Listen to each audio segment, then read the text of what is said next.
The importance of practice can be overlooked a little bit because of the expense or because of the repetition in it, but practice is how we got good. You can say that the experience you gain in tournaments is a lot more important because there's more pressure, but if you practice enough, then you're going to have found yourself in all those different scenarios and you're going to know what to do when certain things happen. The way that we practice now has changed a lot. Nowadays, all the tournaments release the fields ahead of time. We're kind of in a routine of setting up the field that we're going to play. We generally practice 2 to 3 weekends before every event. The ideal situation is that we can get up to 50% of the days that we do practice on the field by ourselves,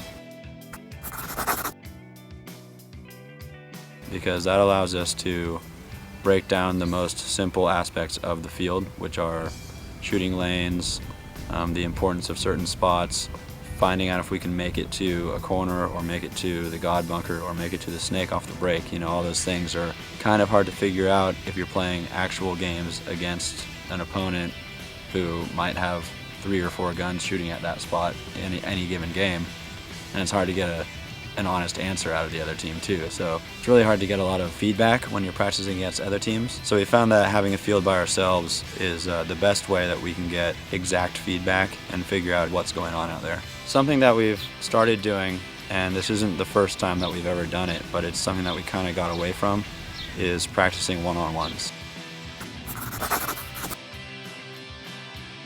Most people, I think, hate practicing one-on-ones, but it's an important part of the game, because oftentimes when you're playing a team game, what you're really doing is you're playing a couple different guys one-on-one. You know, like, I'm going to play this guy one-on-one until I get control of him, and then I'm going to wrap on the back center and I have to control him, so I'm playing a very quick one-on-one with him. And then now this guy on the tape is wrapping on me, so I have to go back and play this guy one-on-one, control him, wrap on the back center. Now I want to make a move, so I have to have both these guys in, you know. And some people kind of forget that the individual skills and, you know, all down to the basics, like running and shooting, field awareness, snap shooting, being able to control somebody in a bunker, you know, in a one-on-one gunfight. Those things are really important, and practicing one-on-ones is kind of the best way that you can practice those things all at once. You know, when we first started playing, it was like all about drills. It was all about individual skills, getting better, and then being able to bring that to the team setting, so that you're the strongest player you can be when your teammates are counting on you. One thing that we really like to do on the day of practice that we get the field to ourselves is we like to break the field down into separate components and play out scenarios that would go down in those separate parts of the field.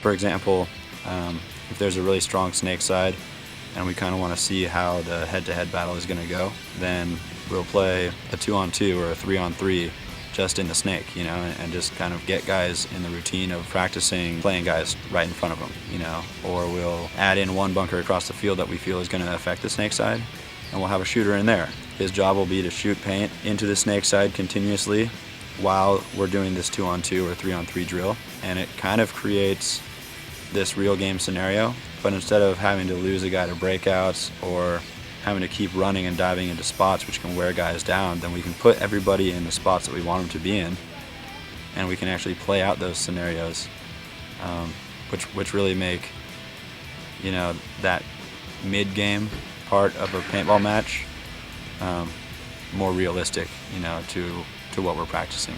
Then after we've been able to kind of dissect the field, then we like to practice against another competitive pro team.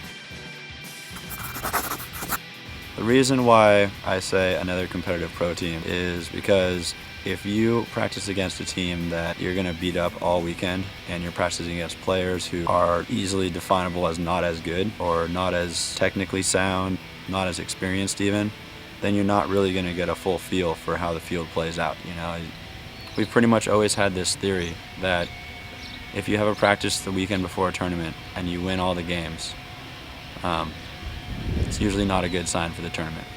The ideal situation is to find something that is right in the middle. You know, you want to lose some games and you want to win some games, and you want to make sure that when those two things do happen, then you can identify why. Because I got to right here and the back center wasn't even kneeling, he was just standing, shooting at me. I feel like it's this like revolution of trying to simplify the game of paintball by doing drills, and then get really detail oriented on the field, and then simplify different parts of the field, and then get really detail oriented about a game plan, you know, and then simplify your breakouts, you know, and it's just like this constantly evolving thing that you need to keep going back to the fundamentals and the basics, and then once you kind of figure some things out, then you plug them in and you apply them to the grand scheme of things, you know, and the more time you get to do that, then probably the more success you're going to have on the field, you know, when it's game time.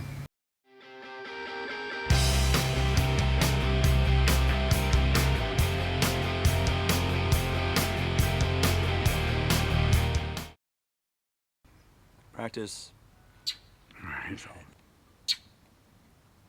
You, Bird. You just on the car. Bird's on everything and trying to fight my cat while I'm trying to do an interview with Yosh. Sweet. Get out of here.